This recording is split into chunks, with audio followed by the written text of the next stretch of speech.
Hey y'all, welcome back to Meg's Minutes. And today's life lesson number 4. And today we're going to be talking about how history is cyclical. So, what does that even mean?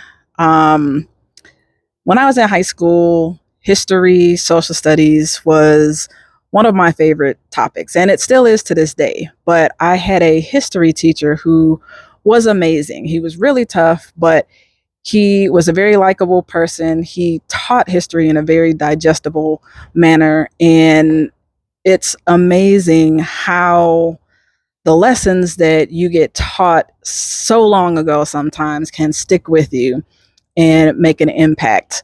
And this particular teacher taught our class that history was cyclical. And it means that history comes and goes in cycles. And history may not necessarily repeat itself in the exact same manner, but a version of it will happen again. And another way of thinking about it, I heard someone else say that history doesn't always repeat it. History does not always repeat itself, but it sure does rhyme. And I would definitely agree with that sentiment.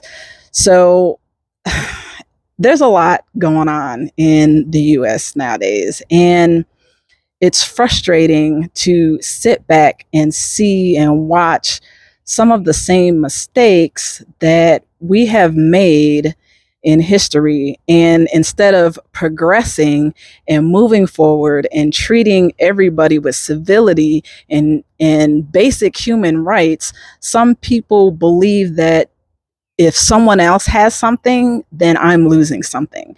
And that's not how it is. We can all win. We can all have basic human rights and be in a manner that treated in a manner that's equal, equitable, and humanely. And that goes for across races, whether it's Black, white, Hispanic, Asian, Native American, Indigenous, or across genders and sexes, whether it's a male or a female, boy or girl. We all deserve to be treated humanely. And with that being said, I thought about a poem that I had written a while ago. And occasionally, when I get frustrated and I can't get out exactly how I feel into words verbally, I will write down what I think and how I feel. And a long time ago, I wrote a poem, and for some odd reason, recently, it popped in my head. And I actually have the journal that I wrote this poem in. And so I want to share this with you all. Keep in mind, I wrote this when I was in my early 20s back in 2003, but so much of it still can pertain to today. So I want to share that with you and just encourage you to treat others with basic human decency and understand that we all deserve to be treated fairly and with respect. So, the title of the poem goes, America the Beautiful.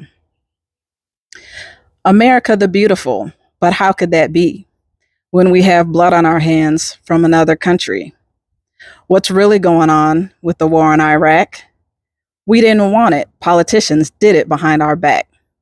Brought up not to rob, cheat, and steal, but that's all America does. How do you think other countries feel? Always told to go to college and get a good job, but went out with loans and no work. Now who's getting robbed? Where is the future of our country going when less to education and more to war is where money is flowing? Our children are being set up to fail with no funding for activities. How will they prevail? No standardized education, but standardized tests. If not taught the information, how will our kids do their best? And what about racism in 2003? Don't think it doesn't exist. Don't just let it be. What about racial profiling? And not to mention police brutality. America the Beautiful. Is that the America that you see? Millions of children without health care and more walking with feet that are bare. Social Security seems to take more and more out, but our elderlies can't live off of it alone. So, what's that about? We take for granted what most of us have today, while on the street corner is where the homeless lay. How much more hypocritical can we be? We have the First Amendment, but my voice isn't really free. The richest country in the world can't control crime. We'll see what happens to this land in due time. We only view what the media puts out, mainly violence, sex, and nudity. But is that really the America that you want to see? Now, these were the thoughts that I had way back before Colin Kaepernick even took a knee and was eventually blackballed by the NFL. I did this before I even became a teacher because I recognized the effects of the No Child Left Behind Act and what it was having back then. And we've continued to let that act carry on today. That act, in my opinion, essentially destroyed education, and it's continuing to crumble. Unfortunately, so much has changed, and yet so much has stayed the same. Think about it. Until next time, peace.